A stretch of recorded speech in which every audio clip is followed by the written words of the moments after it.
Hi friends, welcome to my channel Sairam competitive exams. ఇంకా channel ఎవరైనా subscribe చేసుకుంటే subscribe చేసుకోండి, లైక్ చేయండి, షేర్ చేయండి. మే నుంచి కొత్త ఉద్యోగ ప్రకటనలు.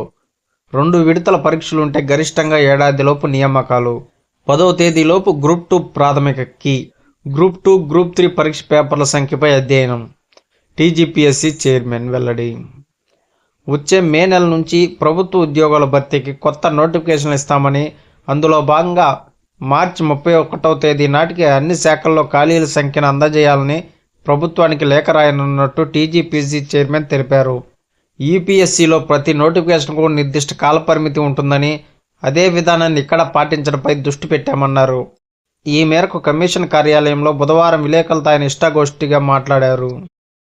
మార్చి 31 తర్వాత ఏర్పడే ఖాళీలను పరిగణలోకి తీసుకోబోము. ఏప్రిల్ నెలంతా నిర్వహణ అంశాలపై చర్చించి మే 1 నుంచి నోటిఫికేషన్లు జారీ చేస్తాం.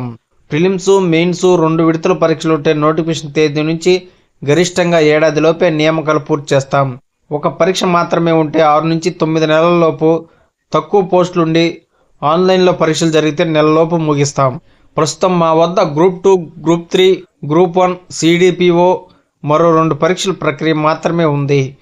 వాటిని మార్చి 31లోపు పూర్తి చేస్తాం. గ్రూప్ 3 ప్రాథమిక కీని బుధవారం విడుదల చేశాం. గ్రూప్ 2 ప్రాథమిక కీని 10వ తేదీలోపు విడుదల చేస్తాం.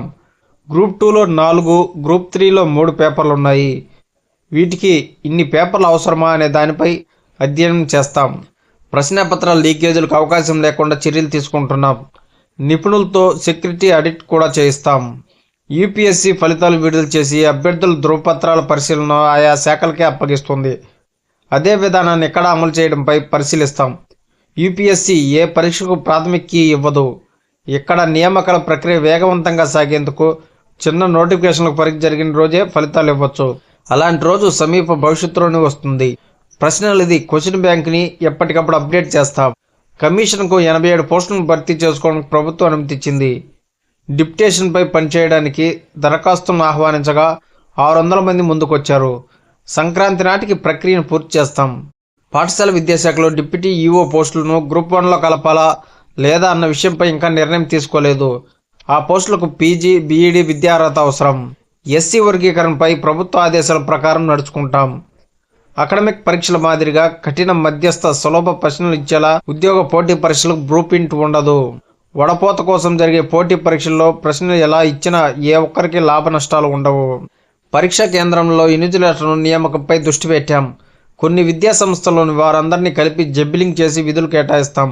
బెంగళూరులో ఈ నెల 11, 12 తేదీలు అన్ని రాష్ట్రాల పబ్లిక్ సర్వీస్ కమిషన్ చైర్మన్ సమావేశం ఉంది. ఈ నెల 23న యూపీఎస్సీ కార్యాలయంలో ఇంటర్వ్యూ నిర్వహణలో మెలకువలు, కోచింగ్ సెంటర్ల ప్రభావం తగ్గించడం వంటి అంశాలపై మరో సమావేశం ఉంది అని తెలిపారు.